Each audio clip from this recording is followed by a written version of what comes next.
Magandang araw sa lahat. Ngayong araw na to ay sisimulan nating talakayin ng ating ikatlong aralin at ito ay ang variety ng wika.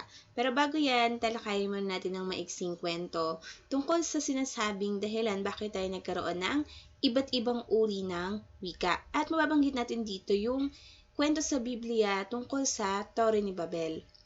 Alam niyo ba na noong unang panahon sinasabi na iisa lang ang wika ng tao? At ito yung naging dahilan kung bakit nagkaroon ng pagiging mapagmataas at paghahangad sa kapangyarihan yung mga tao at sila ay nagkasundo na magtayo ng isang tore nga abot sa langit. Ngunit sila ay pinarusahan ng Diyos at iniba-iba yung kanilang wikang ginagamit. Dahil nga magkakaiba na yung wika na ginagamit nila, ito yung nagbigay daan bakit hindi na natuloy yung pagtatayo ng Tore ni Babel. At masasabi natin na yan yung pinaghihinalaan nila na dahilan bakit may iba-iba tayong wika. Pero ayon sa kasalukuyang pag-aaral, ito ay pinag-aaralan yung isang wika sa loob ng isang kapaligiran at karansan ng mga nagsasalita nito. At ito yung nagbubunga ng sitwasyon at pangyayaring nagiging resulta ng pagkakaroon ng pagkakaiba-iba natin ng wika o yung tinatawag nating divergence. At ito yung naging daan bakit nagkaroon tayo ng iba't ibang uri ng wika o tinatawag na variety ng wika ayon kina Paz et al. Noong taong 2003. Ngayon, bago natin talakayin yung ating pinakapaksa, balikan muli natin kung ano yung wika at variety nito. Ang wika ay bahagi ng kultura at kasaysayan ng bawat lugar. Ito rin ang simbolismo tungo sa pagkakakilanlan ng bawat individual. Sa pamamagitan ng wika ay nailalabas o napapahayag natin ang ating mga emosyon at saloobin, masayaman o malungkot. Ginagawa natin ito sa pamamagitan o sa pamamaraan ng pagsusulat, pakikipagtalastasan at iba pa. Talakayin natin yan nung mga nakaraan. At bukod pa rito, ang ating wika ay may iba't ibang variety. Ito ay sanhi ng pagkakaiba-iba ng uri ng lipunan na ating ginagalawan. Heograpiya, antas ng edukasyon, okupasyon, edad at kasarian, at uri ng pangkat etniko na ating kinabibilangan. Dahil sa pagkakaroon ng heterogeneous na wika, ay nagkaroon ng iba't ibang variasyon nito. At dito nag-ugat ang mga variety ng wika ayon sa pagkakaiba-iba ng mga individual. At para simulan natin ang ating talakayin, umpisahan natin ito sa dialect. Ang dialect ay variety ng wikang ginagamit ng partikular na pangkat ng mga tao mula sa isang partikular na lugar tulad ng lalawigan, rehiyon o bayan. Gaya ng ating halimbawa, meron tayong iba't ibang pamamaraan ng paggamit ng salita depende kung nasaang lalawigan tayo o lugar. Halimbawa sa atin yung salitang bakit. Sa Batangas, iba yung paraan ng paggamit nila o yung paraan ng paggamit nila ng salitang bakit. So, bakit ga? Hindi ko familiar masyado yung sound pero iyan yung gamit nila ng salita. O para mas madali naman yung halimbawa natin, halimbawa yung salitang urong. Sa Bulacan, kapag sinabi nating urong, ang kahulugan nito ay maghugas o maglinis ng plato. Pero kapag ka naman sa Manila, ginamit yung salitang urong, ang gagawin nila itutulak o iuusod lamang yung plato kasi ang kahulugan sa kanila ng urong ay usod. Hindi maghugas ng pinggan. Pagtatawanan ka nila kapag yan yung ginamit mo. Ay, taga Bulacan ka, no? Ayan yung tinatawag nating dialect. Nagkakaroon pa rin tayo ng variety o pagkakaiba-iba depende sa lugar na pinagagamitan natin ng wika kahit pa sabihing iisa lamang yung salita pero iba naman yung kahulugan nito. Sunod naman natin ay ang idiolect. Ang idiolect ay nangangahulugan ang bawat individual ay may sariling estilo ng pamamahayag at pananalita na naiiba sa bawat isa, gaya ng pagkakaroon ng personal na paggamit ng wika. Ito yung tinatawag natin pagiging unique o pagiging kakaiba mo kung saan lumulutang yung pagiging kakaiba mo sa paraan ng paggamit ng wika sa ibang tao na gumagamit ito. Halimbawa, yung kay Noli de Castro, magandang gabi, bayan. Kapag ka siya nagsalita nun, alam na agad natin na, si Noli de Castro, ito yung mga tagline niya o yung mga pamosong salita na ginagamit nila Kaya naman yun nga yung kay Mike Enriquez.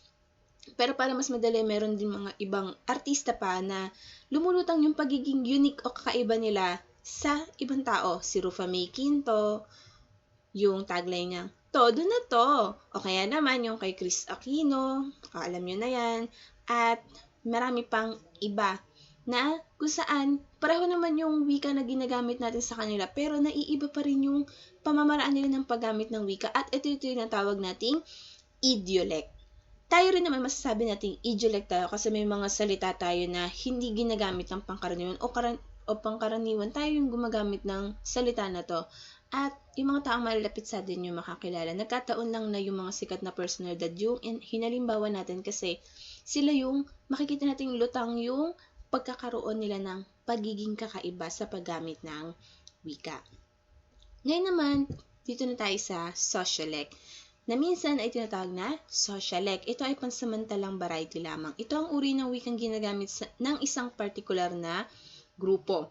At ngayon ay tatalakayin natin ano ba yung socialect. Ito yung variety ng wika na depende sa antas panlipunan na kinabibilangan natin. Nagkakaroon to ng pagbabago-bago kasi 'di ba sa society natin o lipunan, depende sa generation, nagkakaroon tayo ng iba't ibang uri ng wika na ginagamit. Kung ano yung trend o yung pinakasikat na ano ngayon, yun yung susundin natin. At ayun yung mga halimbawa. Sa atin ngayon ginagamit natin, imbis na formal na, pare, wala na akong pera. Ano ginagamit natin? Repa Pips. Ala na ako datong So, halo-halo na siya. At ano yung mga mapapansin nyo sa mga salita dun sa halimbawa?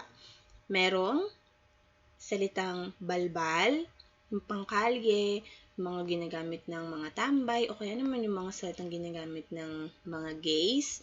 Meron naman mga jejemo na matatawag natin, o kaya yung mga particular na ayun yung mga nagagamit natin sa lipunan. At para maging mas familiar kayo sa mga ito, bibigyan ko kayo ng mga halimbawa. Unahin natin yung gay lingo o wika ng mga Becky. Pero ano ba yung naging dahilan bakit nagkaroon tayo ng mga gay lingo? Nung dati kasi sa ating lipunan, hindi tanggap ang mga gays. So, alam nyo naman na yan, di ba? Nung panahon na yon, sila yung outcast sa lipunan. Kapag gay ka, wala kang lugar sa lipunan, parang salot yung dating. So, yung mga nangyayari noon, dahil nga pakiramdam nila, sila, outcast sa lahat, gumawa sila ng paraan para magkaroon sila ng wika na sila lang yung nagkakaintindihan. Gumawa sila ng mga gay lingo. O kaya baklush, mga ganyan. Marami pang mga salita. At di kalaunan, di ba, kadalasan naman sa mga parlor, sila yung mga nagsasalita ng ganyan. Hindi na lamang mga gay yung nagsasalita nito.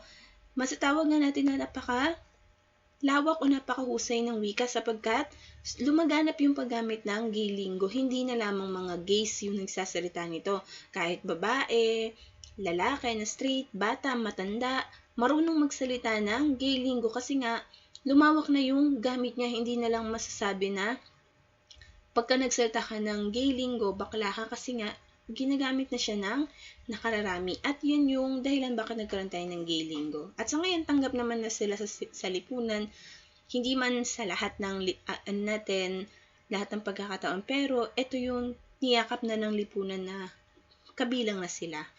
At sunod naman natin yung konyo. Tinatawag ding konyotic o konyo speak, isang variant ng Taglish. Ano yung pinagkaiba pag sinabi nating Taglish sa konyotic o konyo speak? Pag Taglish, ito yung pinaghalo o may ilan lang tayong particular na salitang Ingles na hinahalo sa Tagalog na pangungusap. Ito yung meron tayong code switching. So, halimbawa, ginamit natin yung sa pangungusap yung salitang late. Bilisan mo at malilate na tayo.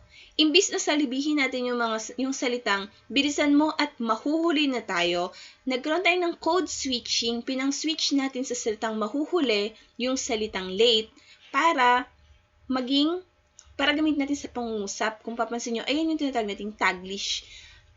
Ilang particular na salita lang sa English yung hinahalo natin sa pangungusap sa Filipino. Sunod naman natin yung salitang konyotic. Ito naman yung malala o malalang paghahalo ng wikang Ingles at wikang Filipino.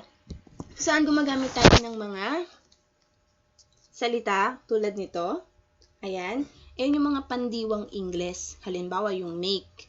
At gumagamit tayo ng mga pawatas na salita. Halimbawa, make kain, make tulog, at dinadagdagan natin to ng mga inklitik na salita sa Filipino tulad nito. Yung pa, ba, at na. Halimbawa natin sa salita, come on, let's make kain na. Tara, let's make tulog pa. I'm so hungry na nga eh. So, ayan yung mga ginagamit nating particular na konyo speaking. Ito yung pasosyal na paraan ng pagsasalita ng mga kabataan. Kadalasan mga kabataan, yan yung mga sa mga kolehiyo, ganyan magsalita yung mga teenagers. So, kung papansin nyo yan, kapag college, ganyan, kaya kahit nga high school, ginagamit na rin yan. At karamihan ginagamit yung konyotic, imbis na taglish lang. Iba yung taglish siya, simpleng code switching, pero yung konyotic, ito yung tinatawag natin sa mga gumagamit ng salita nito. Make kain, make tulog, make sampay, make laba, at ayan yun. Sunod natin ay Jejemon. Pero, kung ang konyo speaking ay pasosyal, ano naman yung Jejemon? Ito naman yung jologs na kabataan. Saan naman siya nagsimula? Yung salitang Jejemon, nagmula siya sa salita na jejeje or yung tawa na hehehe, at hinalo natin ito sa salita ng Hapones kung saan ito ay Pokemon. At sinasabi doon na, ano ba yung dahilan bakit nagkaroon tayo nito?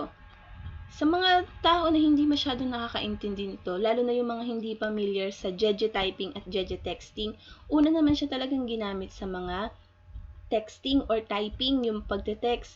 Ano ba yung dahilan? Kasi dati, meron lang tayong 160 characters kapag nagte-text. Ito yung tipong tipid na tipid ka sa load kasi piso yung isang text. Hindi pa uso yung Only dati. At sa cellphone, ang kasya lang na characters ay 160. Kaya kapag nobela yung gusto mong sabihin doon sa ka-text mo, syempre ang tendency ay pinapaiksi natin yung salita. Ano yung mga ginagamit? Imbis na sabihin natin, dito na ako or nandito na ako, ang ginagamit natin ay dito na me. Ayan. So, di ba pinapaiksi natin at marami ka pang ginagamit na salita. Pero kalaunan, imbis na magpaiksi ng salita ay humaba ito. Kasi ang Jejemon, ito yung tinatawag na paghahalo ng wikang mga maliliit na letra, malalaking letra, mga numero sa pagbuo ng salita. At kalaunan, madalas ginagamit sa Jejemon or jeje typing at texting ay yung Z at letter H. Meron pa yung letter Q. O halimbawa natin ay salitang ako ito. Napakasimple lang, di ba? Imbis na AKO, ITO, ang ginagamit natin ay mga sumusunod na letra. Yan. O, sa mga kabataan mahilig mag-text, magiging familiar kayo, alam ko. Kasi nga, ito yung ginagamit natin kahit nga yung simpleng pagte-type lang, pagte-text lang, ay yung ginagamit. At lumala na yung paggamit ito kahit nga simpleng conversation lang nagagamit natin pagpo-post sa Facebook. May mga tatagpuan pa rin tayong jeje typers. Ito yung mga nagte-type gamit ang Jejemon. So, pero hindi na lamang to basta sa salita, pati nga pananamit, naapektuhan na. Diba yung mga naka-sombrero, mga naka-t-shirt, pero naka-double yung jersey, pero naka-short ng jersey, tas tsinelas naman, may medyas na suot. Ayun yung mga Jejemon na jologs na kabataan. Pero, masasabi natin na kagaya ng gay lingo, flexible din yung language kasi lumawak siya, hindi lamang sa kabataan. Kahit mga matatanda, bata, familiar din dun sa Jejemon, jeje texting. Hanggang ngayon nag-e-exist pa rin siya. Sunod naman natin ay ang jargon. Ang jargon o mga natatanging bokabularyo ng partikular na pangkat saan ay magpapakilala ng kanilang trabaho o gawain. Halimbawa, yung mga teachers, ang ginagamit naming term, whiteboard, lesson plan, CG, TG. So, ito yung particular na ginagamit ng profession namin. Yung iba naman, halimbawa mga doktor, operation, CT scan, pero yung operation pwede magamit din ng mga police, lalo na kapag meron silang i-raid. So, nagkakaroon tayo ng pagkakaiba-iba ng paggamit ng wika, depende sa profession, at matutukoy niyo kung sino yung tao na yon or anong particular na trabaho o gawain yung meron siya kapag ginagamit niya yung mga salita na to. At yan yung matatawag nating socialect. Yan yung ginagamit natin sa ating lipunan, na kung saan pamilyar na pamilyar tayo kasi nagkakaroon ng pagbabago, nananatili, nawawala, at yung iba naman dadagdagan. Ayan. At sunod naman natin ay ang ethnolect. Ito ay isang uri ng variety ng wika na nade-develop mula sa mga salita ng mga ethno-linguistikong grupo. Ito yung mga salita na hindi na nabago. Ito yung mga ginagamit pa rin ng mga particular na grupo na nasa pangkat etniko. Halimbawa, yung salitang vakul, tumutukoy sa mga gamit ng mga Ivatan na pantakip sa kanilang ulo tuwing panahon ng tag-init at tag-ulan. Sa atin kasi ang gamit natin payong, sombrero, pero sa kanila yung vakul. Kapag nag-search kayo, malalaman yung itsura ng vakul. At marami pang mga salita na ginagamit ng ethno-linguistikong pangkat na nanatiling sarili nilang wika at hindi ito nagbabago. At sunod naman natin ay ang ecolect. Variety ng wikang kadalasang ginagamit sa loob ng ating tahanan. Ito yung mga particular na salita na komportable tayong gamitin kapag nasa loob ng bahay. Hindi natin napapansin, ginagamit natin siya madalas, pero ecolect pala yung kinabibilangan niyang variety ng wika. At ito yung wika na hindi madalas ginagamit ng karamihang tao. Mga ilan-ilan lang sa bahay-bahay. Pero tayo, halimbawa sa bahay, ako minsan tawag ko sa nanay at tatay ko, inay at itay. At yung iba ganun din naman, mamsi, papsi, kaya palikuran, kubeta. Pero sa atin, ang gamit pa rin natin, banyo. Sa kwarto pa rin. Lagay ng plato, ganyan. Pero yung iba, ayan yung mga ginagamit na salita. At yun yung tinatawag nating ecolect. Sunod naman natin ay ang register. Ito ang variety ng wika kung saan naiaangkop ng nagsasalita ang uri ng wikang ginagamit niya sa sitwasyon at kausap. Pag sinabi nating register, ito yung paraan natin ng pag-aangkop ng salitang ginagamit. Halimbawa, nakakatanda yung kausap natin. Ano yung paraan ng gamit natin ng wika? Ito yung may paggalang, may pagrespeto. Pero halimbawa yung may matanda na kausap mo, pero kaklose mo naman siya. Yung iba parang barkada yung paraan ng pakikipag-usap. O kaya naman, lalo na sa mga kabataan kapag nakikipag-usap. Halimbawa, manghihiram ka. Uy pre, peram naman ng lapis mo, ballpen mo. Pero pagka hindi mo ka-close, classmate, pwede ba akong manghiram ng lapis o ballpen?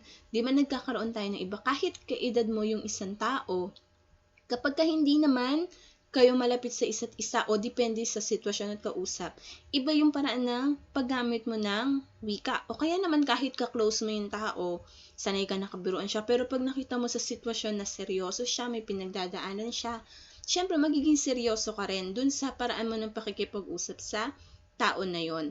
At yun yung tinatawag nating register. Hindi natin napapansin, nagagamit natin siya madalas. At isa siya sa pinaka-importante nating malaman kasi yung ibang tao, iisa lang yung pamaraan nila ng pakikipag-usap kahit anong sitwasyon, kahit sino yung kausap nila, kahit na iba yung edad o kaedad nila, hindi na nila nakikita. Pero kapag alam natin to, alam natin kung saan tayo lulugar. Okay? Next. Pidgin. Ito ang variety ng wika na walang formal na estruktura at ito ay binansagang nobody's native language o katutubong wikang hindi pag-aari ni numan.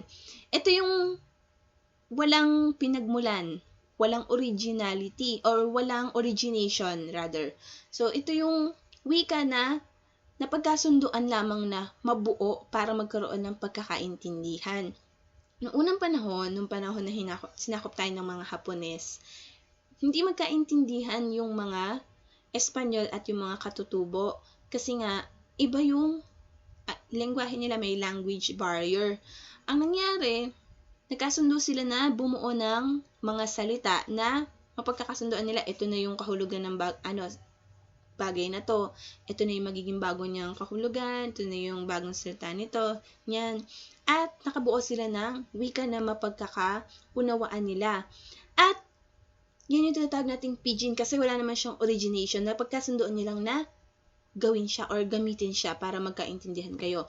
Ngunit, kapag ang wika na yon ay ang siyang unang wikang ginamit sa isang partikular na lugar, ay tatawagin na siyang Creole. So, noong mga panahon na yon, dahil nga hindi magkaintindihan, bumuo ng bagong wika ang mga Espanyol at mga katutubo at ang nabuo nilang salita ay Chavacano. At nung ginamit na yung Chavacano sa lugar na yon, ay tinawag na siyang Creole kasi siya na yung unang wika na ginamit ng mga taon na sa lugar na yon o yung mga sumunod na henerasyon. At yan yung Creole. Naintindihan ba yung pagkakaiba ng Pidgin at Creole? Ang Pidgin ay bagong wika lamang na binuo upang magkaroon ng pagkakaintindihan. Ang Creole ay nagmula sa isang Pidgin kung saan siyang unang wikang ginamit ng isang partikular na lugar.